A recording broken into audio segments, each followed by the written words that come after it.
Friends, ഇന്ന് chicken gizzard എങ്ങനെ വളരെ ടേസ്റ്റി ആയിട്ട് തയ്യാറാക്കാമെന്നാണ് കാണിക്കുന്നത്. നിങ്ങൾ മലയാളത്തിൽ എന്ത് പറയുമെന്ന് അറിയത്തില്ല. തിരുവനന്തപുരത്തോട്ടൊക്കെ ഇതിനെ കല്ല് മാങ്ങയെന്ന് പറയും. അപ്പോൾ ഇതിങ്ങനെ നല്ല ഭംഗിയായിട്ട് കഴുകി വൃത്തിയായി കടയിൽ നിന്ന് തന്നെ കുറച്ച് വൃത്തിയാക്കി കിട്ടും. ഇപ്പം ഞാനിത് ഉപ്പിട്ട് കഴുകി വെച്ചേക്കുവാണ്. ഇനി ഇച്ചിരി മഞ്ഞൾ കൂടെ ഇട്ട് കഴുകി എടുക്കണം. അപ്പോൾ നമുക്ക് ആദ്യം ഇത് കഴുകിയെടുക്കും. ഇത് കുറേ കോഴി, നമുക്കറിയാം ഒരു കോഴിക്ക് ഒരെണ്ണേ ഉണ്ടാകത്തുള്ളൂ. അപ്പോൾ ഇത് കുറേ കോഴികളുടെയാണ്. ഇത് പ്രത്യേകം നമുക്കിങ്ങനെ മേടിക്കാൻ കിട്ടും. വളരെ ടേസ്റ്റിയാണ് കേട്ടോ. ഞാനിവിടെ മഞ്ഞളിട്ട് കഴുകി എടുത്തിട്ടുണ്ട്. എന്നിട്ട് ഇച്ചിരി മഞ്ഞൾപ്പൊടിയും ഒരു കണക്കൊന്നും വേണ്ട, ഇച്ചിരി, കാരണം നമ്മളതിൻ്റെ ബാക്കിയുള്ള വെള്ളം എടുക്കുന്നില്ല. ഇച്ചിരി കുരുമുളക് പൊടിയും ഉപ്പും കൂടെ ഇട്ട് നമുക്കിതിനൊന്ന് ഇച്ചിരി വെള്ളം ഒഴിച്ചങ്ങ് വേവിക്കാം. അപ്പോൾ ഇച്ചിരി വെള്ളം വേണ്ടി ഇതൊന്ന് വെന്ത് കിട്ടണം. അപ്പോൾ വേറെ ഇഞ്ചിയോ വെളുത്തുള്ളിയോ ഒന്നും നമ്മൾ ഇടുന്നില്ല. പിന്നെ ഇത് കഴുകി എടുക്കുന്നതാണ് ഏറ്റവും പ്രധാനമായ കാരണം.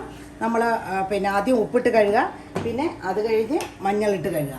അപ്പം നമുക്കിത് വേവിച്ചിടും. നമ്മുടെ ചിക്കൻ ഗിസാർഡ് വേണ്ടേ നല്ലവണ്ണം വെന്തിട്ടുണ്ട്.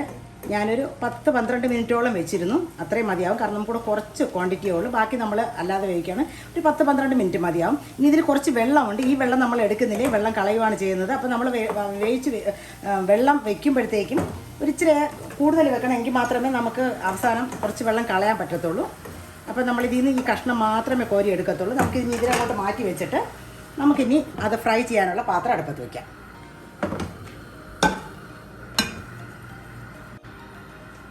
ഞാനിവിടെ വറക്കാനുള്ളൊരു പാത്രം അടുപ്പത്ത് വെച്ച് അതിനകത്ത് 1 ടേബിൾ സ്പൂണ് എണ്ണ ഒഴിച്ചിട്ടുണ്ട്. അതിലേക്ക് കുറച്ച് പെരുംജീരകം ഇട്ട് കൊടുക്കാം.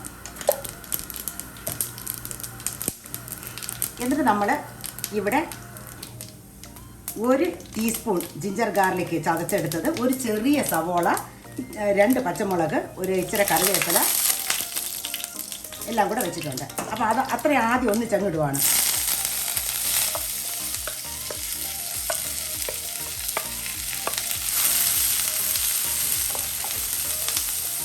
ഇനി ഇവിടെ ഒരു പകുതി ടൊമാറ്റോ ഞാൻ അതിൻ്റെ തൊലിയെല്ലാം കളഞ്ഞ് പിന്നെ നുറുക്കി വെച്ചിട്ടുണ്ട്. പകുതി മതി, കാരണം വളരെ കുറച്ച് മതി നമുക്ക്. അത്രയും നമുക്ക് പിന്നെ ഇടാം. അപ്പോൾ ഈ ഉള്ളി എടുക്കുമ്പോഴും ചെറിയ സവോള ആയിരിക്കണം, അല്ല അതിൻ്റെ വലിയ സവോള ആണെങ്കിൽ അതിൻ്റെ പകുതി മതി. ഉള്ളി കൂടിപ്പോയാൽ കൊള്ളത്തില്ല. അപ്പോൾ ഇതൊന്ന് വഴണ്ട് വരട്ടെ. ഇച്ചിരി ഉപ്പും കൂടെ ഇട്ട് കൊടുക്കാം നമുക്ക്. നമ്മുടെ ഉള്ളി വഴണ്ട് വന്നിട്ടുണ്ട്. ഒരു ചെറിയ ടൊമാറ്റോയുടെ പകുതി എടുത്തിട്ടുണ്ട്, അതിനെ ഇട്ട് കൊടുക്കുവാണ്. അതിനെ ഒന്ന് ആ ടൊമാറ്റോ ഒന്ന് സോഫ്റ്റ് ആകുന്നിടം വരെ വഴറ്റിയെടുക്കാം. നമ്മുടെ ടൊമാറ്റോ ഏതാണ്ട് വഴണ്ട് വന്നിട്ടുണ്ട്. അപ്പോൾ അതിലേക്ക് 1/2 ടേബിൾ സ്പൂൺ മല്ലിപ്പൊടിയും 1 ടേബിൾ സ്പൂൺ കാശ്മീരി ചില്ലി പൗഡറും 1 ടീസ്പൂൺ കുരുമുളക് പൊടിയും കൂടെ ഇട്ട് കൊടുക്കാം.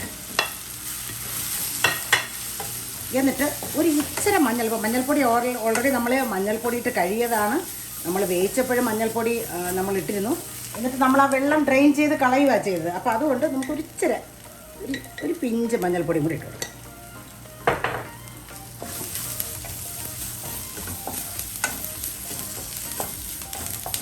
ഇട്ട മല്ലിയും മുളകും എല്ലാം ഒന്ന് മൂത്ത് കഴിഞ്ഞിട്ട്, ഒത്തിരി മൂക്കട്ടെ, കാരണം നമ്മളിത് ഫ്രൈ ആക്കി എടുക്കുവാണ്. അന്നേരം ബാക്കിയുള്ളത് മൂത്തോടെ നമുക്ക് ഒരു ഇച്ചിരി വെള്ളം ഒഴിച്ച് കൊടുക്കാം.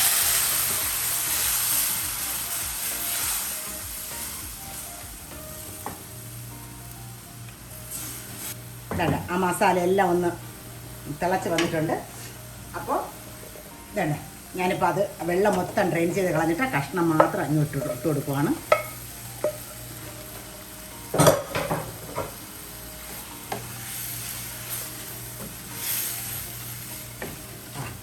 ഇത് വെന്ത് കഴിയുമ്പോൾ എന്നാ ടേസ്റ്റാണെന്നറിയാമോ? ഇനി ഇത് നല്ല ഫ്രൈ ആകുന്നിടം വരെ നമ്മൾ ഇടയ്ക്കിടയ്ക്ക് ഇങ്ങനെ തീ കുറച്ച് വെച്ച്, ഇപ്പോൾ അല്പം കൂട്ടി വയ്ക്കുക, ഈ വെള്ളം ഒന്ന് വറ്റുന്നിടം വരെ. അത് കഴിഞ്ഞിട്ട് തീ കുറച്ച് വെച്ച് നമ്മളിത് ഫ്രൈ ആക്കി എടുക്കണം. എന്നിട്ട് ഇടയ്ക്ക് ചിലപ്പോൾ ഇച്ചിരി അടി പിടിക്കാൻ തുടങ്ങും. അന്നേരം നമ്മളൊരു ശക്കലം ഇച്ചിരി വെളിച്ചെണ്ണയും കൂടെ ഒഴിച്ചു കൊടുക്കണം.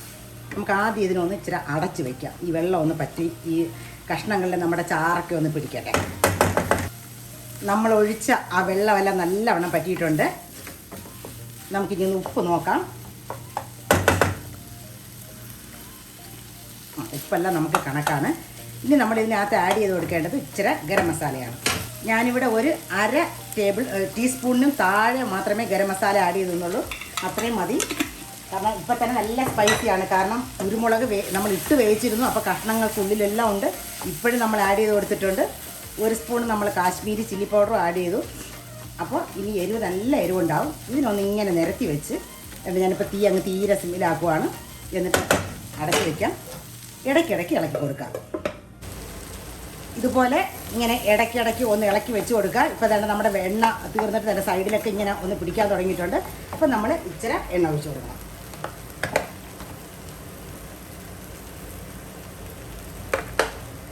എന്നിട്ട് വീണ്ടും തീ കുറഞ്ഞ് തന്നെ ഇരുന്നാൽ മതി.